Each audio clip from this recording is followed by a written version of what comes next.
Hello my friends, and welcome again to this new class in your series Mr. Udaid grammar course.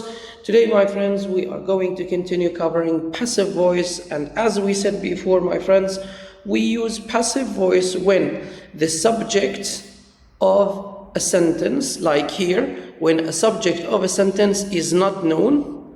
We don't have the name, we don't know the subject as this sentence, as in this sentence. Someone feeds the cats in the garden, so we don't know who someone is. Or when the subject of the sentence is less important than the object, or the subject is not important at all. For example, a group of doctors check the Queen every month. So, as we all know, my friends, the Queen here is much more important than a group of doctors. That's why in the first case we have unknown subject, and the other one we have unimportant subject. And when we have a subject in a sentence which is unknown or unimportant, we tend to use the passive voice. And as we said before, the general or active sentence in English starts with subject, then the verb, then object, SVO. This is the order. But in the case of passive voice, we let's say turn it upside down, or turn it left, right.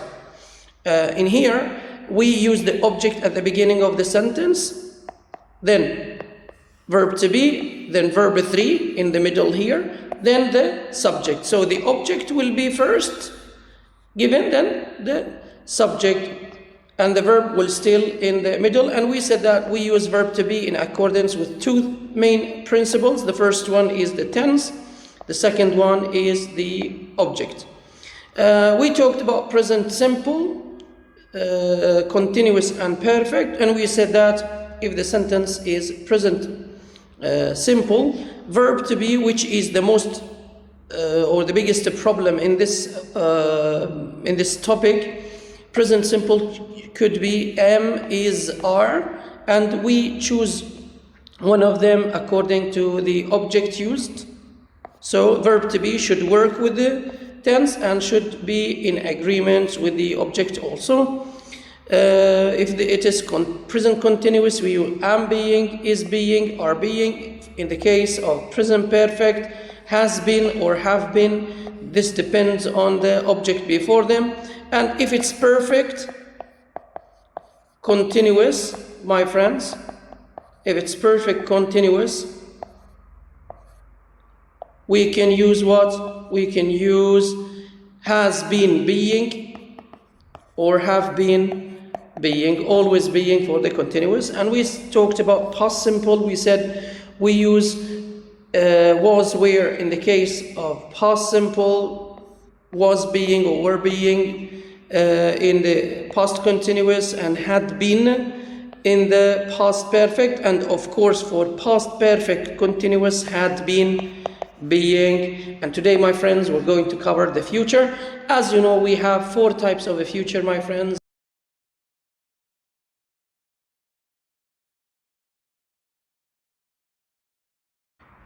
And here, my friends, I would like to advise you to go back in this course and watch the previous videos about the future, because I have explained 4 types of a future, and I said that although all these 4 types refer to the same tense, but they are used differently, and we should understand the differences.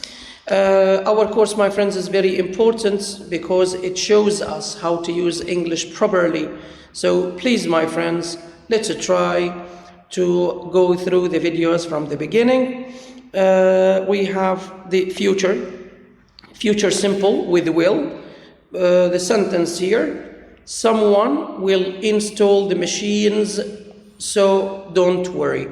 Generally, my friends, as we said before, we have to tell the subject. This is the subject of the sentence. This is the objects, the machines. And this is the verb. Will install is the verb. As you see, my friends, So here, the machines, we bring them till the beginning of the sentence. Here, of course, the verb 3, as you see here.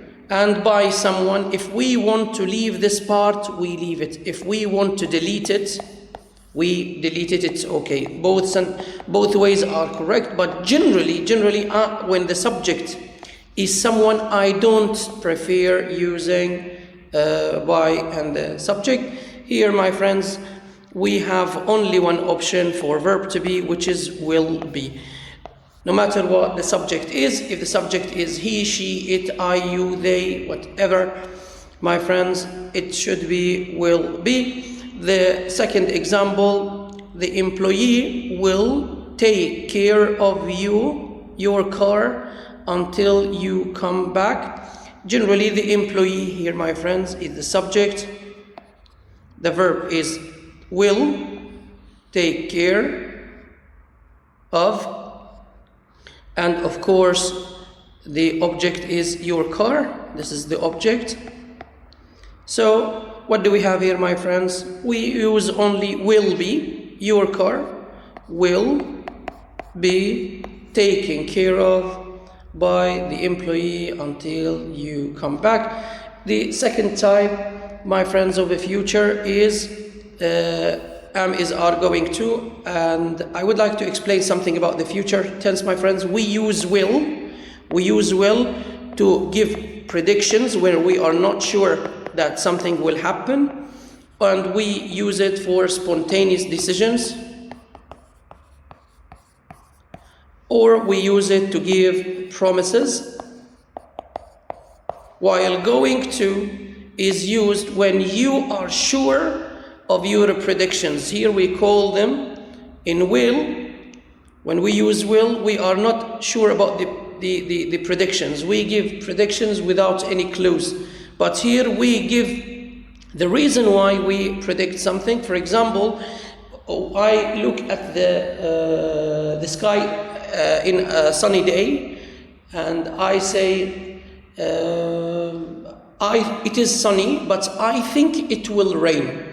But when I see clouds, which are my clues. I say, look, it is cloudy. I think it's going to rain. And we use going to in order to talk about intentions, professional intentions. When I say, for example, I am going to travel to Canada, this reflects my intentions. And we use it for professional plans. For example, I say my company is going to move to Canada. My boss told me so. And here, my friends, we go back to passive voice. Active, the workers are going to give us a full report about the accident tomorrow. And here, my friends, I have two objects, as you know. Remember, we have direct object, which is us, and indirect object, which is us, and direct object, which is a full report about the accident. We have here two ways for the passive voice. The first one is to use the indirect object.